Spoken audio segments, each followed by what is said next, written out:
మొట్టమొదటిగా BJP party, తర్వాత BSP, okay, నేడు కాంగ్రెస్ పార్టీ.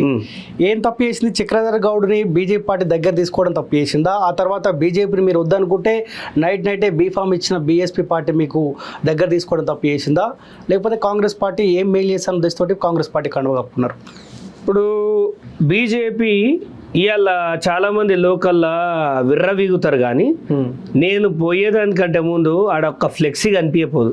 ఈ చక్రధర్ వచ్చిన తర్వాత నరేంద్ర మోడీ ఫోటోని సిద్దిపేట నడిబొడ్డున పెట్టిన అతిపెద్ద ర్యాలీ, సిద్దిపేట చరిత్రనే అతిపెద్ద ర్యాలీ, హరీష్ రావు గజగజం అనేలాంటి ర్యాలీ తీసిన. అక్కడ బీజేపీకి బీజం పోసింది. మళ్ళా రక్తం నా కుటుంబం రక్తం దారపోసి, చాలా మందికి తెలియదు ఇలా బీజేపీలో కూడా చాలా చెడు రక్తం ఉన్నది. ఆ చెడు రక్తం ఇవాళ ఆ ఇంప్యూర్ బ్లడ్ నా గురించి మాట్లాడుతుంటది. ఏం తెలుసురా బాబు మీకు? బీజేపీలో ఉండి నేను పడ్డ కష్టాలు ఒక్క నాయకుడు మద్దతు ఇవ్వలే, ఒక్కరు ఇవ్వలే. ఎన్ని కష్టాలు పడ్డా, ఫ్యాబ్రికేటెడ్ కేసులా నిజం కేసులా ఏవి తెలియకున్నా ఎవరు వచ్చి ఓదార్చిన లేరు. సరే పోనీ హరీష్ రావుని ఇంత ధీటుగా కొడుతుంటే కార్యకర్తలందరూ చక్రధర్కి టికెట్ ఇస్తే బాగుంటుందని చెప్తే ఆ టికెట్ నమ్ముకున్నారు. ఎవరికి ఇచ్చిర్రు? హరీష్ రావు మోచేతి నీళ్ళు తాగటానికి ఇచ్చారు. హరీష్ రావు మోచేతి నీళ్ళు తాగటోడని సర్వే చేయిస్తే ఊరంతా చెప్తుంది. హోలీ పండుగ పోయి పైసలు అడుక్కొచ్చుకునే బ్యాచ్కి కౌన్సిలర్ గెలవడానికి టికెట్ ఇచ్చి వాని చేతి కింద నన్ను పని చేయమంటే నేను హరీష్ రావుకి పని చేసినట్టే. నా అభిమానం చంపుకోదలుచుకోలేదు. ఇప్పుడు హరీష్ రావుని గెలిపేనికి భారతీయ జనతా పార్టీ టికెట్ ఇచ్చింది. అక్కడ ఖచ్చితంగా దాని డౌటా? ప్రతి ఒక్కడికి తెలిసి మాట. అక్కడ క్యాండిడేట్ సరే ఆయనకి కాకుండా ఇంకెవ్వరికి ఇచ్చినా నేను పనిచేసేటోని పార్టీలో ఉండేవాడిని. నిజం చెప్తున్నా. మీకు టికెట్ రాలేదని లేదు, నాకు టికెట్ రాలేదని కాదు. ఒక్క హరీష్ రావు తొత్తుకి ఇచ్చినాక నేను ఎందుకు పని చేయాలండి మీరు చెప్పండి. అది నా ప్రాబ్లం. అందుకోసమే, లేకపోతే నేను ఖచ్చితంగా ఆ పార్టీలో సర్వైవ్ అయ్యేవాడిని. అదే నా ప్రాబ్లం. అంటే వీళ్ళు బీఆర్ఎస్ బీజేపీ ఒకటే అనేది చాలా మంది అంటే నేను నమ్మలేదు. నా విషయంలో ప్రూవ్ అయింది. తెలిసిన తర్వాత మీరు సరే సెంట్రల్లో మీరు ఎంత తోపులు కాండి, మీరు లోక పురుషులు కానివ్వండి, ఈడ ఇంట్లో చక్కగా లేదు కదా, అందుకే బయటకు వచ్చేసి. కానీ బీఎస్పీ ఏం పాపం చేసిందన్న? మీరు బీజేపీ నుంచి దూరం అయితే సరే టికెట్ వేరే వాళ్ళకి వచ్చిందా, లేకపోతే హరీష్ రావు దగ్గర ఊడిగే చేసుకోవడానికి వచ్చిందా, ఆ విషయం పక్క పెడితే రాత్రికి రాత్రే బీఎస్ పార్టీ మిమ్మల్ని దగ్గర చేసుకొని రాత్రికి రాత్రే మీకు బీఫామ్ ఇచ్చిన పార్టీ. సో ప్రజలు కూడా అదే తరహాలో మీకు ఆదరించిన. దాదాపు 18,000 ఓట్లు, మీకు 17,000 ఓట్లు పడ్డాయి అన్న. బీఎస్పీ పార్టీ లేకపోతే చక్రధర్ పేరు చూసి ఓట్లు వేసిన విషయం పక్క పెడితే బీఎస్పీ నుంచి బయటికి రావాల్సిన అవసరం దేనికి వచ్చింది? యాక్చువల్గా 17,000 ఓట్లు నిజం కాదు. యాక్చువల్గా దాదాపుగా 70,000 ఓట్లు పోలు కావాలి నాకు.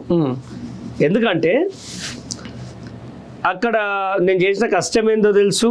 ఇప్పుడు ఎగ్జామ్ రాసింది నేను, నాకు తెలుసు. అక్కడ నొక్కి బటన్లు అన్నీ పోయినాయి అని ఆఫీసర్లే చెప్పారు. అలాంటి క్రమంలో ఈ ఎంఆర్ఓ, ఆర్డీఓ, అప్పుడున్న కలెక్టర్ వీళ్ళ ముగ్గురుతోటి హరీష్ రావు కుమ్మక్కై ఒక ఇల్లీగల్ యాక్టివిటీ, ఒక మాల్ ప్రాక్టీస్ చేసిండని ఆఫీసర్లే చెప్పిర్రు. వాళ్ళే నాకు ఎవిడెన్స్లు కూడా ఇచ్చారు. అప్పుడు నేను అనుమానపడ్డ నిజమైంది. సో ఇమ్మీడియట్గా ఎలక్షన్ పిటిషన్ వేసిన వాళ్ళ మీద. ఎలక్షన్ పిటిషన్ వేస్తే కోర్టు కూడా స్వీకరించింది. ఇవాళ 28 తారీఖు ఆయనకు నోటీసులు కూడా సర్వ్ చేసినాం. దాదాపుగా 20 ఏళ్ళ రాజకీయంలో ఎవడైనా నోటీసులు సర్వ్ చేయించిండా, కేసు పెట్టిండా ధైర్యంగా?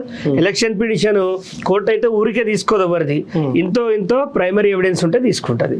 అదే మీద కోర్టు ఫైట్ చేసాం. సరే బీఎస్పీలోకి వెళ్ళి ఎందుకు బయటికి వచ్చినాము అంటే, ఇవాళ బీఎస్పీలో ఉంటే బహుజనవాదంతో మనం కనెక్టెడ్గా ఉన్న ఆ పార్టీకి అంత ఇక్కడ బలం లేదు. అందుకే కదా ఆర్ఎస్పీ ఎందుకు బయటికి వచ్చిండు. సరే ఈ క్వశ్చన్ నన్ను కదా అడగాల్సింది.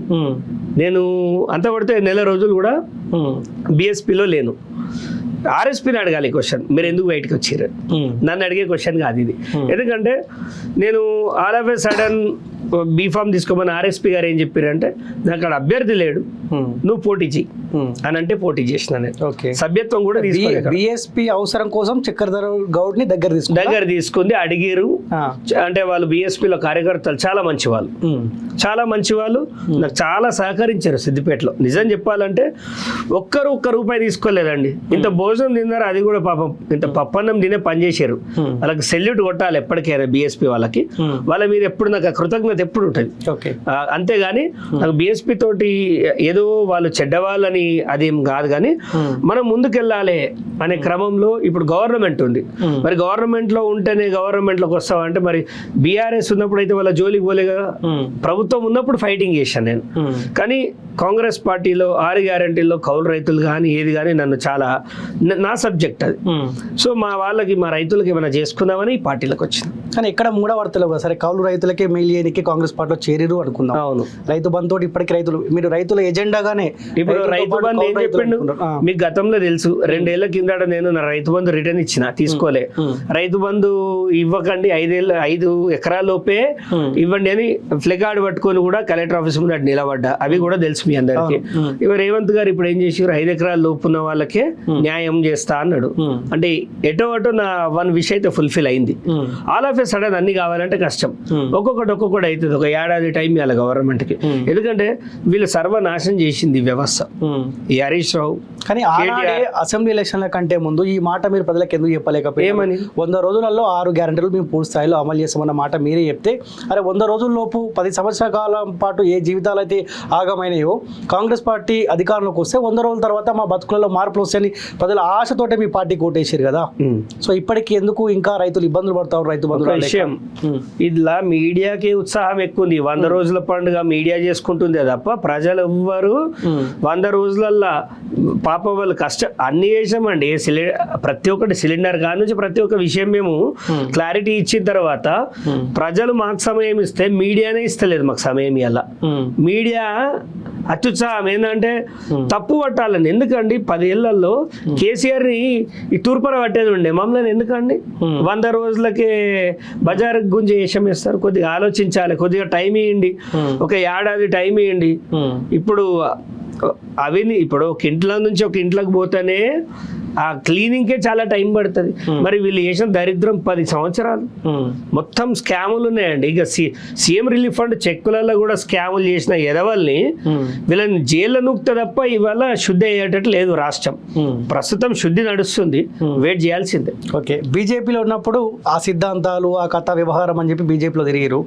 బీఎస్పీ తోటి బహుజన వాదం ఎత్తుకున్నారు. ఇప్పుడు కాంగ్రెస్ పార్టీ జెండా ఎత్తుకున్నారు. సిద్దిపేట ప్రజలు చక్రధర్ గౌడ్ ఆయన అవసరం కోసం జెండాలు మార్చుకుంటా ఉన్నాడు, జెండా ఎత్తుకుంటా ఉన్నాడు అన్న ప్రశ్నకు సమాధానం ఏం చెప్పారు? ఎన్ని పదవులలో ఉన్నా నేను? దేనికి అది ఇన్ఛార్జ్ ఉందానా? ఒక ప్రోటోకాల్ ఉందా నాకు?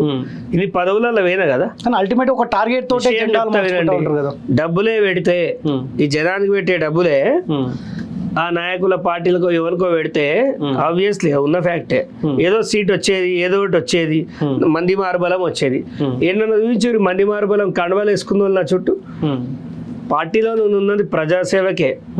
ఎక్కడ కూడా 17,000 ఓట్లు అండి, అంతకుముందు 600 ఓట్లే. ఈ హరీష్ రావు మింగంగా మిగిలిన ఓట్లు 17,000.